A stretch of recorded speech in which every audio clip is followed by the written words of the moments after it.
Hi guys, Penny Rose Journals, how you doing?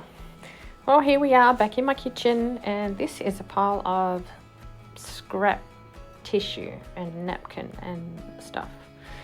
We are going to take being frugal and Bonnie's Kookie paper to whole new levels of ridiculous. I'm going to make some of Bonnie's Kookie paper, and I'm going to use all the offcuts from the napkins and whatnot that I have from making the waterfall envelopes. So these are going to be bright and cheerful and interesting and different. I normally use the tissue from pattern paper to cover my Kookie paper, but yeah, today we're going to use all sorts of things. There will be some pattern paper, I think, making an appearance, but most of it is just the offcuts of all the different napkins that I've been using lately. I will do more than the two that I show you putting together here. I've done a few since, and I've popped them at the end of the video as well, so you know what I'm doing. This is just my scrap strips. This is a pot of PVA water mix 50-50, and let's get to making some Kookie paper.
Hi guys, here's the finished product. So I've cut around a few of them. This is the one you just saw me make. All the scraps that I get from cutting around them I also keep because, yeah, of course I do. I often make little paper clusters out of them, add the little coloured bits to paper clusters and whatnot. So yeah, don't worry, nothing goes to waste, as per usual. I will probably paint the backs, or just scrape paint over the backs with a card, just white acrylic. You could use gesso, I just don't have any gesso, so I just use white acrylic. But yeah, so there's some of that napkin that you saw me stamp the other day. It's one thing to remember about using napkin for this kind of thing is it's a lot less forgiving than using the tissue from the sewing patterns. It tears very easily when it's wet, so you have to be particularly careful. Not that it matters, you can just patch it up with a bit more, napkin. It's not a big deal, but yeah, it's just something to keep in mind. If you're using tissue, it's much easier to get it to adhere without putting a hole in it. So yeah, this one's made with some of those secondary layers of napkin. There's one of my printed napkins on the left there, and this one on the right here is the secondary layer on a 3-layer napkin. You can just see some of the colour, and that's where I put a hole in it, so I put a bit of tissue over it. So yeah, I like that. It just adds a little bit of something to a project. Grunge is my thing, so a little bit of paint splotching and whatnot is great as far as I'm concerned. So this one was made with the tissue out of a shoebox, and yeah, you can see it's a little bit shiny. I don't care, I don't love it, but yeah, I don't care too much. The pattern tissue is very similar. It does end up being a tiny bit shinier than, say, a napkin. Napkins are very matte, so yeah, the next piece you'll see really got kooky. There's bits of tea bag floating around there. I had a handful of torn up tea bags in my paper scrap, and I just sort of scattered them over the top and then put the tissue over the top, and that's a bit of printed tissue that I've made. And there's some more bits of tea bag stuck to the back, so yeah. It's a little kookier than normal, so anyway guys, I hope you enjoyed this video. I hope it's handy for you. Yeah, give it a go, and go and check out Bonnie at Bonnie and Clive. She does it. Her paper strips are much thinner than mine. I love that look, but I'm just too lazy. I prefer using bigger pieces of paper. So, and I don't have quite so many little scraps. I'm not quite sure why she has so many thin scraps, but yeah. Anyway, go check out Bonnie at Bonnie and Clive and her Kookie paper. I love it. She sent me a couple of pieces, and yeah, that's what started me on this crazy journey. So yeah, thanks Bonnie. All right guys, I will see you again next time. Thanks for coming along. It's been great to craft with you, and yeah, have a great day. Bye.